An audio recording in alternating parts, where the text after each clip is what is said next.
Bismillahirrahmanirrahim. Assalamualaikum warahmatullahi wabarakatuh.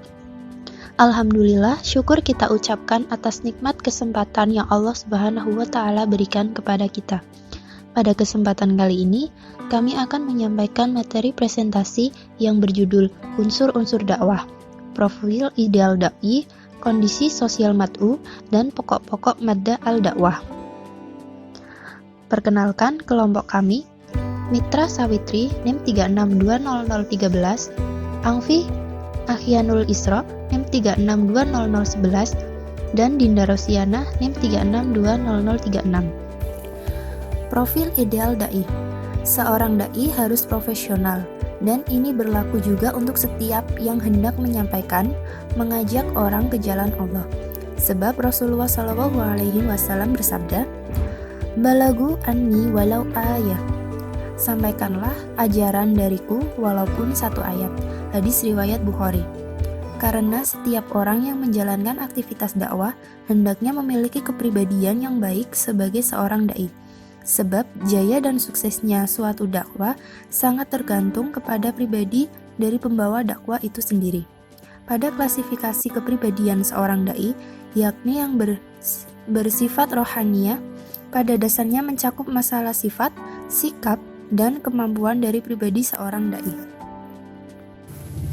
Sifat dan kepribadian yang harus dimiliki dai. Yang pertama, iman dan takwah kepada Allah Subhanahu wa Ta'ala. Syarat kepribadian seorang dai adalah iman dan takwah kepada Allah. Oleh karena itu, di dalam membawa misi dakwanya diharuskan terlebih dahulu dirinya sendiri dapat memerangi hawa nafsunya sebelum memerintahkan sasarannya dakwanya atau mad'unya. Karena kalau tidak, laksana lampu yang memberi penerangan pada seluruh manusia, padahal ia sendiri terbakar oleh api. Yang kedua, tulus ikhlas dan tidak mementingkan kepentingan pribadi. Niat yang tulus tanpa pamrih duniawiyah belaka, salah satu syarat mutlak yang harus dimiliki oleh seorang dai. Sebab dakwah adalah pekerjaan yang bersifat hubungan dengan Allah, karena sifat inilah sangat menentukan keberhasilan dakwah. Yang ketiga, ramah dan penuh pengertian. Dakwah adalah pekerjaan yang bersifat propaganda kepada orang lain. Propaganda dapat diterima orang lain apabila yang mempropagandakan berlaku ramah, sopan, dan ringan tangan untuk melayani sasarannya. Yang keempat, tawadu atau rendah hati. Rendah hati bukanlah semata-mata merasa dirinya terhina dibandingkan dengan derajat dan martabat orang lain.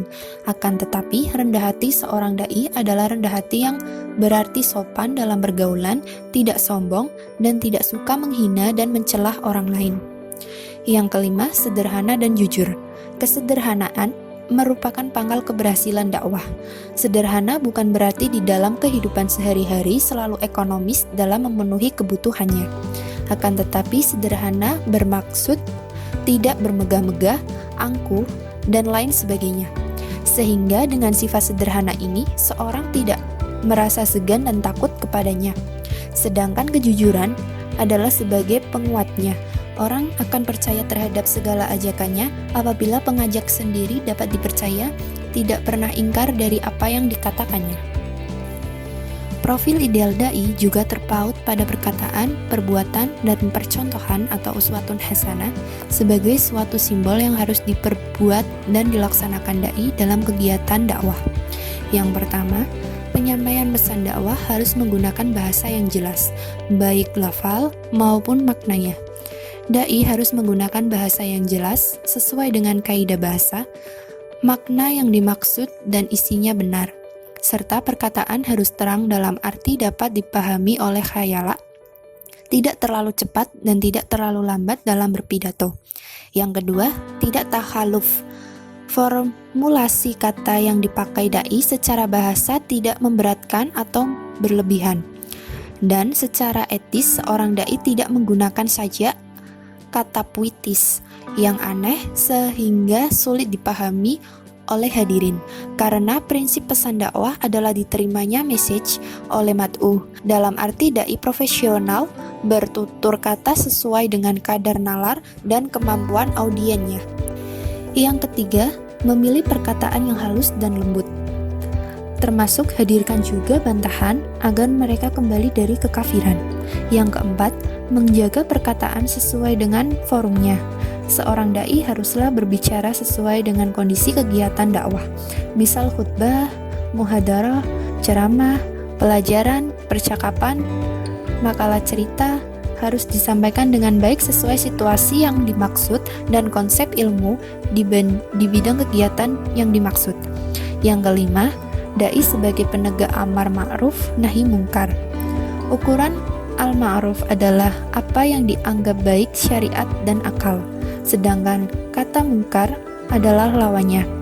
Adapun kemungkaran yang akan dilarangnya adalah suatu perbuatan mungkar yang jelas kemungkarannya dan tidak samar-samar atau syubhat.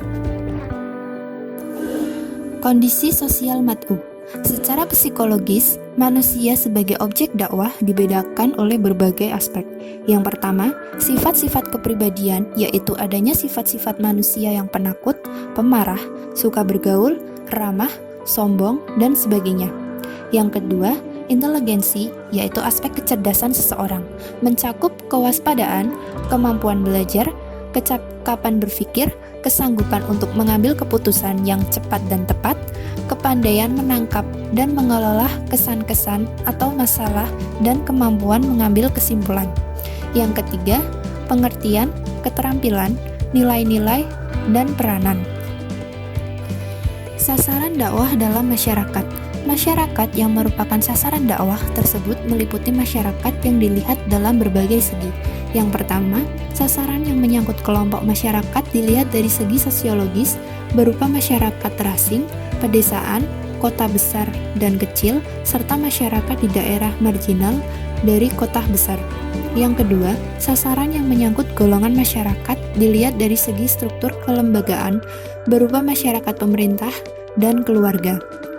Yang ketiga, sasaran yang berupa kelompok masyarakat dilihat dari segi sosiokultural berupa golongan priai, abangan, dan santri.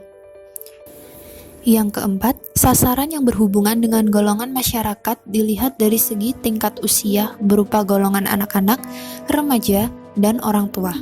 Yang kelima, sasaran yang berhubungan dengan golongan masyarakat dilihat dari segi profesi atau pekerjaan, berupa golongan petani, pedagang, seniman, buruh, pegawai, dan lain sebagainya. Pokok-pokok madda al-dakwah. Madda dakwah adalah isi pesan atau materi yang disampaikan dai kepada mad'u. Dalam hal ini, pokok-pokoknya yaitu yang pertama, masalah akidah atau keimanan. Masalah pokok yang menjadi materi dakwah adalah akidah Islamiyah. Aspek akidah ini yang akan membentuk moral manusia. Oleh karena itu, pertama kali yang dijadikan materi dalam dakwah Islam adalah masalah akidah atau keimanan. Akidah yang menjadi materi utama dakwah ini mempunyai ciri-ciri yang membedakan dengan kepercayaan agama lain, yaitu keterbukaan melalui persaksian. Dengan demikian, seorang muslim harus selalu jelas identitasnya dan bersedia mengakui identitas keagamaannya. Cakrawala pandangan yang luas dengan memperkenalkan bahwa Allah adalah Tuhan seluruh alam, bukan Tuhan kelompok atau bangsa tertentu. Dan soal kemanusiaan juga diperkenalkan kesatuan asal-usul manusia, kejelasan, dan kesederhanaan diartikan bahwa seluruh ajaran akidah, baik soal ketuhanan, kerasulan, ataupun alam gaib sangat mudah untuk dipahami. Yang kedua, masalah syariah. Hukum atau syariah sering disebut sebagai cermin peradaban dalam pengertian bahwa ketika ia tumbuh matang dan sempurna, maka peradaban mencerminkan dirinya dan hukum-hukumnya.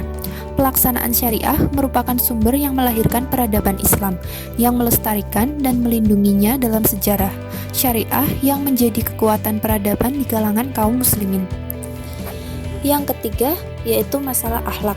Secara etimologis, kata akhlak berasal dari bahasa Arab, yang berarti budi pekerti, perangai, dan tingkah laku atau tabiat.